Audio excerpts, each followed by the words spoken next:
Looking at my background in the advertising world, I really like this spokesman that they have for Dosey Keys. They have really done an excellent job building this character, and they found him. They've been using him since like 2006, and they used him all the way through 2018. And he was just so engaging and alluring and interesting, you know, and very suave. And then, of course, he came up with that line. Well, I don't know if he came up with the line or the ad agency behind it, but do you remember the line? Stay thirsty, my friend. It really became like this huge sensation. And I thought the character in and of itself, you know, really did a great job of persuading the audience, hey, y'all need to buy this beer because it's going to make you really interesting. So, you know, here's one for the textbooks, quite honestly. Think about 1984. Were you around then?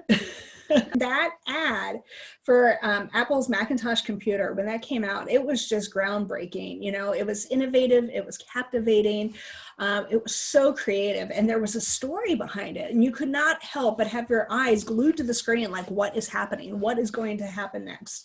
And I thought that was just amazing. I love that ad. I love that example.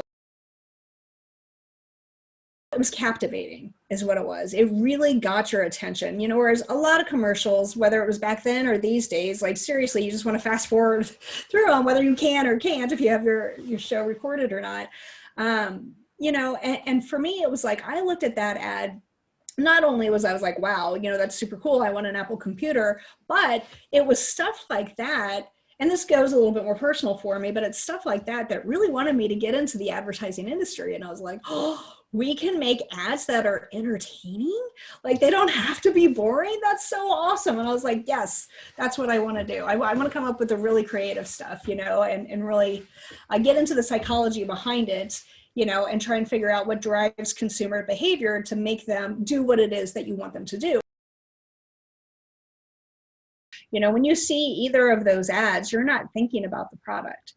You're thinking about the people and how they relate to you, or the most interesting man in the world. Everybody wants to be him, right? You know, so it's just one of those things. How can you relate with your consumer or your target audience?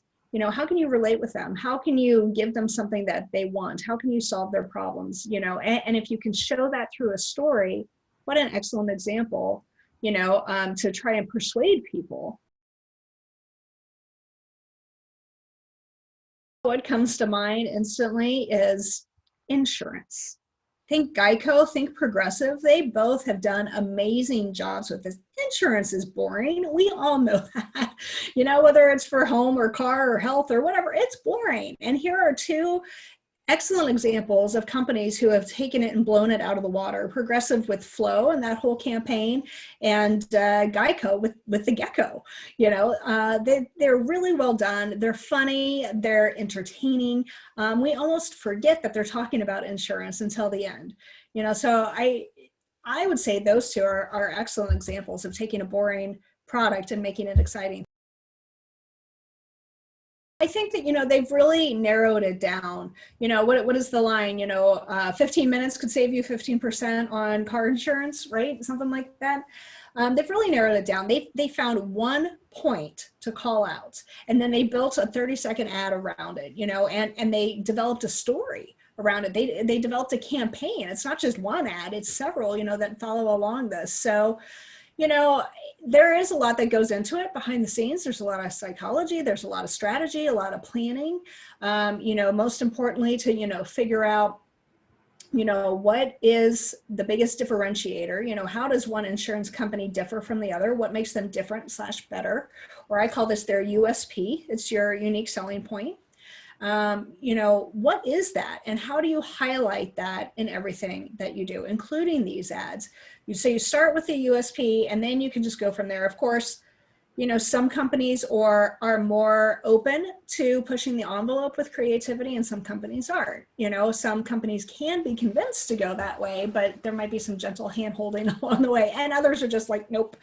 So it just depends on the company. So there's account management that goes into it as well. There's sales pitches and whatnot. But quite honestly, On the creative side of things, once you have your creative brief written, which would have the who, what, where, why, when, how, details in there, then the creative team, your designer, your writer, and whoever else might be in on the project, would get together and be like, okay, here's what we've got to convey. How can we do that? And they start brainstorming, they start concepting all of these different ideas.